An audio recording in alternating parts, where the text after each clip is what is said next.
students, again today we are here to discuss another topic called spondylolisthesis.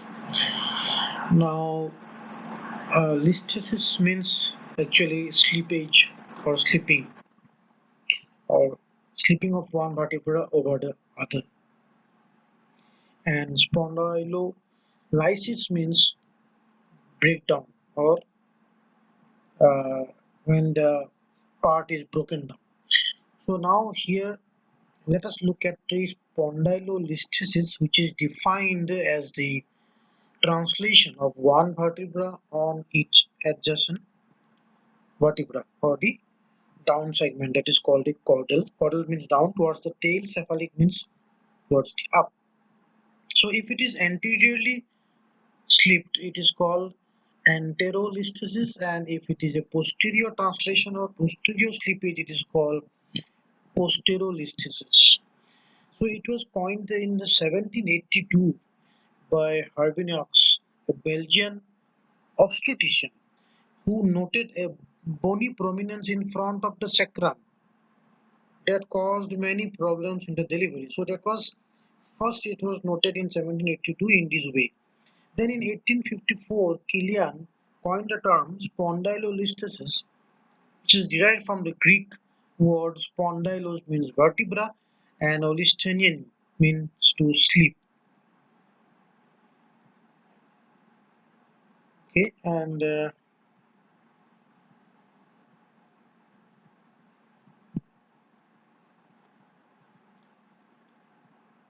so if we see the terms, spondylolysis is a defect in the pars interarticularis. Now this pars interarticularis is very important part when we are going to study spondylosis or spondylolisthesis, spondylolysis, because this pars interarticularis is the area which is, you can see here, that is the connecting area which is present in between the superior and the inferior facets, and it is near the lamina, and it is the area which actually hooks up with the other adjacent vertebra. It is like a hook. So when this part is fractured,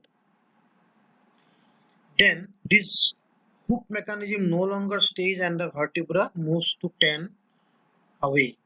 So that is why pars interarticularis plays a very major role in the conditions called spondylolysis and spondylolisthesis. Here you can see the pars interarticularis is broken and separated, which as a result the vertebra is pulled away. So spondylolysis is a defect in the pars interarticularis. Spondyloptosis is actually used to describe as a fall of L5 vertebra into the pelvis and lie anterior to the sacrum. Spondylitis is a term used to describe several spine conditions that cause swelling and inflammation in the joints and the vertebra of the spine, so that is called litis. Then spondylosis is an umbrella term used to describe pain from degenerative conditions of the spine. So what are the relevant anatomical structures? If you see, this is the body of the vertebra, then this is the pedicle, this is the transverse process on the both the sides, this is the facets, this is the lamina, and here actually is the pars interarticularis. This is the continuation. So this is the spinous process, and here lateral view you can see this superior vertebral notch, superior articular process, this is facets, and because of the facet joints, the superior and inferior facet joints, the whole vertebral column is able to move or is having the motion segment. Then again you can see the anatomy in different views. The vertebral body, foramen, this is the foramen, vertebral foramen, where the important structure, the spinal cord and the nerves pass through, This is the pedicle transverse process, superior articular process, that is the facet. This is called the mammillary process here. Then this is the lamina spinous process. This is intervertebral disc, as we can see already we have studied in PIVD, annulus, and the nucleus pulposus in the center, annulus in the outer ring. Then you can see here the vertebral canal,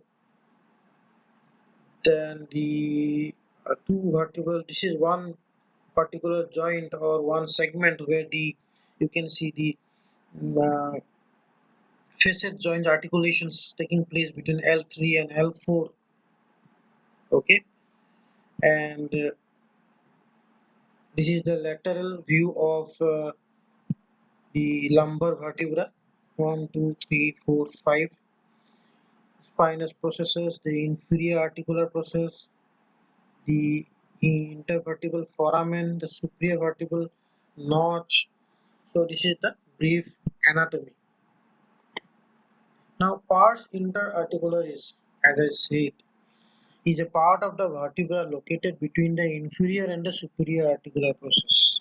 So inferior and superior articular process, this is the continuation, this is the pars interarticularis. Now on the anterior oblique, now this pars interarticularis, when we take an oblique view of a lumbar vertebra, a vertebral segment, it is very interesting to see that this oblique view of the lumbar spine, we can imagine a Scottish dog appearance. Now this is the oblique view here, and this is the oblique view in the X-ray. This X-ray we have put it into this diagram. You can see this if you minutely observe this part in the articularis. You can see this part from this is the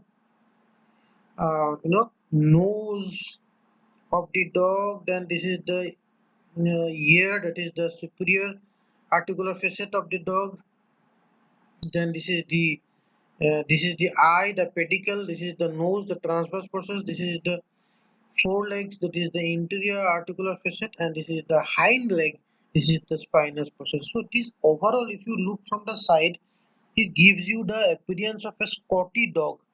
Okay, so this is very important to understand for us. Now, let us look at what is the hook and the catch concept. Actually, the hook is comprised of the pedicle, pars interarticularis, inferior process of the cephalad level of the vertebra, and the catch is the superior process. These two, when they join, these two attach each other like a hook, and it gives the stability to the vertebral column. And it, when the hook is fixed, you can have the stable vertebral motion. But if there is a fracture and this hook mechanism is disturbed, then the vertebra becomes loose and it is pulled away. That is the spondylolisthesis. Now the classification, we have a few classification given by Wills, Newman and McNabb based on the location of defect of the posterior element that allow the listhesis. Then one important classification which commonly we prefer is Meyerding. Meyerding classification is based entirely on the percentage of slip in the lateral radiograph. Whatever we see in the lateral radiograph, and when we see the slips, various degrees and grades, we that Meyerding classified. Another is Marchetti and Bartolozzi, based on the primarily on the etiology development or acquired deformities or defects. And then the last is the spinal deformity study group, that they also have given one classification. Now this is given by White, Newman and McNabb.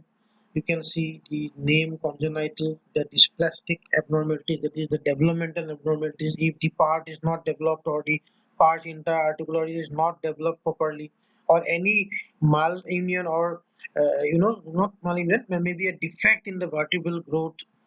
Then you have the ischemic A, B, C, ischemic the lytic fracture, the healed fracture, then degenerative, that is the segmental instability, traumatic, that is trauma means fracture of the hook, other than the pars interarticularis. Pathologic, any underlying pathology, maybe TB of the spine or any other disease. Iatrogenic, that is surgical excision of the posterior elements. Then you have the if you go to type 1, the dysplastic, it occurs only at the L5, L1. It is primarily congenital dysplasia of the posterior elements, particularly L5S1. That is the developmental defect in the L5S1. Typically, the inferior facet of L5 is dysplastic or underdeveloped, and the sacral facet is absent. No pars interarticularis defect is seen. Frequent association with spina bifida occulta of L5 and sacrum, more commonly seen in females. Increased incidence in first degree relatives of patients like genetic. Then even though these anomalies are present at birth, spondylolisthesis occurs after the child is able to ambulate, that is the erect, obtaining the erect posture. Now the dysplastic pathway, it is initiated by the congenital malformation of the posterior elements, as I said, maybe of the facet joints or the pars or the spina bifida occulta, and the bony hook or it catch, the hook catch mechanism is disturbed. The inability of L5 vertebra to resist the anterior and the ventral forces created by the upright posture on the lordotic spine. When there is an erect posture on the lordosis of the spine is there, then the inability of the L5 vertebra to resist the anterior and ventral forces pull. Then plastic deformation of soft tissues, that is the disc, IV disc, the anterior posterior ligament complex, the ligaments are laxed, some kind of ligament laxity, something like that. Then if there is a subluxation of the vertebra, then with the continuous growth they lost their ability to resist the anteriorly directed force. The anterior force will be pulling the vertebra, and they will lose the ability to resist, ultimately resulting in the slippage and the abnormal growth in the involved vertebral bodies or sacrum. So what are the changes seen? The trapezoid shape of L5 and its anterior translation, rounding of the superior anterior aspect of sacrum, that is doming of the sacrum, vertical orientation of the sacrum, junctional kyphosis is seen, compensatory hyperlordosis is seen at the adjacent levels. There will be compensatory hyperlordosis. Now, the Wilson, Newman, and McNabb classify the type 2 as ischemic, that is defect in the pars interarticularis that allows forward slippage. Now, there is three types: lytic, then the healed version of the lytic pars interarticularis intact but elongated, and then acute fracture. So first is lytic, that is stress is there on stress fracture on the pars interarticularis. There will be stress fracture, too much of stress of the load. Then B is one of the healed version of the lytic, but it becomes elongated due to bone remodeling. This area, the pars interarticularis goes for elongation due to bone remodeling. And the third type is acute fracture due to high energy injury. Now, what is the etiology of the ischemic? Due to upright walking and weight bearing. Then there will be more common in males. It is seen female to male ratio is like male to female is 2:1. The risk factors is those who are involved in gymnastics, football, weightlifting, dancing, other excessive lordosis or hyperflexion of the lumbar spine. Incidence of the spondylolysis 0% at birth and increased to 7% by age of 18. 80% of the acquired fracture of the pars is between the age of 5 to 10, remaining 20% before age of 20 years. 7% of the population has spondylolysis with or without spondylolisthesis. Most develop only grade 1 enterolisthesis over time. Then the high grade sleep, that is more than 50% of the slippage is seen or develop in patients with additional risk factor like degeneration, high sleep angle, increased pelvic incidence, and so on. Most of them are asymptomatic. Patients presents with complaint of low back ache and radicular pain in L5 distribution. Genetic and familial association is seen in 26% of the patients. Now, how the ischemic pathway works. In the erect posture, actually, the center of gravity is anterior to the lumbosacral joint, the lumbar spine or the lumbar spine joint. The lumbar spine forward folds and rotate anteriorly into flexion about the sacral dome, initiated by the repetitive cyclic loading. Then, the superior-inferior articular process impingement creates a bending movement that is resisted by the pars. The pars keeps this joint play motion into stability, but repeated impingement leads to fatigue. That fatigue will lead to stress fracture of the pars interarticularis and posterior neural arc separates from the body. Now this gap is occupied by the fibrous tissue, that is pseudoarthrosis, non-union. Then as load is increased or by daily activities, the increased shear load to the disc through axial load remains unchanged. Premature disc degeneration, loss of disc height, pseudo herniation of the disc and pseudoarthrosis of the pars causes the disc decreased foramen cross-sectional area leading to nerve compression, ultimately vertebral subluxation.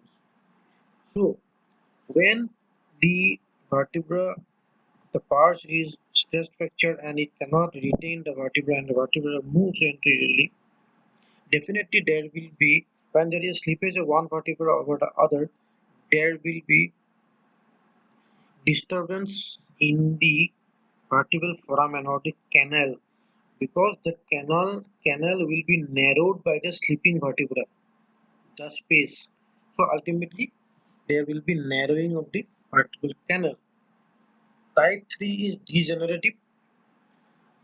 We see in 25% of the cases, most common type due to intersegmental instability as a result of disc degeneration and facet remodeling, subsequent remodeling of the articular processes, often accompanied by spinal stenosis centrally and in the lateral. As I said, the canal space will be reduced. It is seen in patients older than 40 years, most commonly seen in L4, L5, women 4 to 6 times more. They have dynamic component to the deformity, that is amount of translation is affected by the body posture. The sleep progression occurs in 34% and is usually mild, and further disc space narrowing continues in the patients with further sleep. Low back pain is improved in patients with continuous disc space narrowing, that is auto stabilization, is that is called auto stabilization. Then the risk factor for progression is presentation before 60, sex is female, and the facet sensitization. The degenerative spondylolisthesis results from degenerative cascade as described by Kirkcaldy and Willis. So ultimately this is the stabilization, unstable and dysfunction, the degenerative phase, that is the three joint complex, and you can see the dysfunction, herniation, instability, lateral nerve entrapment, stenosis, multiple spondylosis and stenosis. So the degenerative spondylolisthesis, the sagittal facets go for degeneration. Then there is no resistance for anterior translation force, that is the contraction of posterior erector spinae muscle and force of gravity acting on the rhodotic lumbar spine. There is resulting in slippage, ultimately leading to anterolisthesis. Disc degeneration, another cause, disc narrowing and subsequent overloading of facets, loss of disc height, allow the cephalate vertebra to translate, accelerated arthritic changes, secondary remodeling and leading to anterolisthesis. So the type 4 is traumatic, that is the fracture in the pars, pedicle, laminas of facets. Type 5 is pathological, vein disease, and type 6 is post-surgical. That is any surgery like laminectomy, removal of less than half of the entire articular process, destabilization of the spine, fracture of the pars, subluxation, fusion of segments, resection of capsular, supraspinous and interspinous ligaments, increasing motion demands leading to subluxation. Next, coming to the Meyerding classification. This is based on the amount of translation of superior vertebra over the inferior vertebra. You are going to see the amount of translation in this classification in these X-rays. The superior end plate of caudal vertebra is divided into four equal portions. So the distance between the posterior edges of the superior and the inferior vertebral bodies is reported as percentage of total length of the superior end plate of inferior vertebra. The grade 1 is 0 to 25%, grade 2 26 to 50, grade 3 51 to 75, grade 4 76 to 100, and grade 5 is total prolapse or total slippage that is more than 100%. And the other classification is Marchetti Bartolozzi. It's developmental, with lysis, with elongation, then acquired is traumatic, post-surgical, pathologic, degenerative.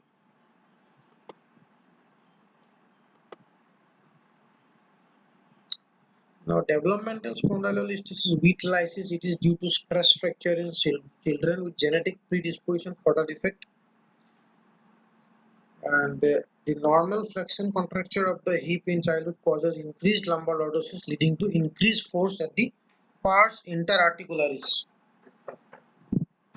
So, the normal flexion contracture of the hip, that is, when there is increased lumbar lordosis, there will be increased force at the pars interarticularis, leading to stress fracture. This shear stress greater at pars when lumbar spine is extended. Pars is thinner, vertebral disc is less resistant to shear in children and adolescents than in adults. And the classification given by the Spinal Deformity Study Group is L5 S1 spondylolisthesis low grade less than 50% sleep, high grade more than 50%, type 1 less than 45 degree 45 to 60, balanced pelvis and retroverted pelvis.